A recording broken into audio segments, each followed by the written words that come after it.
ಗೃಹ ಸಚಿವರು ಕೂಡ ಇದ್ರ ಬಗ್ಗೆ ಮಾತನಾಡಿದ್ದಾರೆ. ಆನ್ಲೈನ್ ಗ್ಯಾಮ್ಲಿಂಗ್ ಬೆಟ್ಟಿಂಗ್ ನಡೆಸೋದನ್ನ ನಾವು ಕರೆದಿದ್ವಿ, ಅವರಿಗೆ 1 ತಿಂಗಳು ಸಮಯ ಕೊಟ್ಟಿದ್ದೀವಿ, ಹೊಸ ಕಾನೂನು ರಚನೆಗೆ ನಾವು ಸಮಿತಿ ಮಾಡಿದ್ದೀವಿ, ಆದಷ್ಟು ಬೇಗ ಹೊಸ ಕಾನೂನನ್ನು ಕೂಡ ಮಾಡ್ತೀವಿ ಅಂತ ಪರಮೇಶ್ವರ್ ಹೇಳಿದ್ದಾರೆ.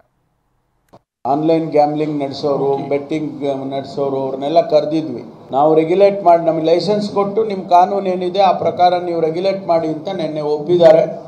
ಅದಕ್ಕೆ 20 ದಿವಸ 1 ತಿಂಗಳು ಸಮಯ ಕೊಟ್ಟಿದ್ದೇನೆ.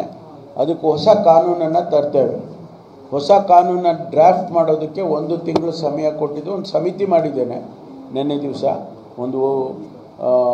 ಭಾಳ ಹಿರಿಯ ಅಧಿಕಾರಿಗಳ ಜೊತೆಗೆ ಇಂಡಸ್ಟ್ರಿ ಅವರೆಲ್ಲರ ಜೊತೆಯಲ್ಲಿ ಒಂದು ಕಮಿಟಿ ಮಾಡಿಕೊಟ್ಟಿದ್ದೇನೆ. 21 ದಿವಸದಲ್ಲಿ ಅಥವಾ 1 ತಿಂಗಳಲ್ಲಿ ಅವರು ಕೊಡ್ತಾರೆ.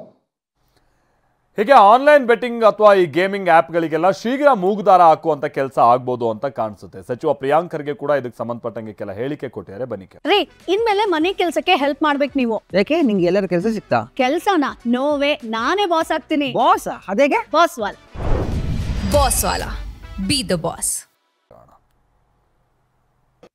ಏನಿದು ಆನ್ಲೈನ್ ಗೇಮಿಂಗು ಮತ್ತು ಆನ್ಲೈನ್ ಬೆಟ್ಟಿಂಗ್ ಇದೆ, ಇದು ನಮ್ಮ ನಗರ ಪ್ರದೇಶದಲ್ಲಿ ಅಷ್ಟೇ ಸೀಮಿತ ಅಲ್ಲ, ಇದು ಗ್ರಾಮೀಣ ಪ್ರದೇಶದಲ್ಲೂ ಹರಡ್ತಾ ಇದೆ.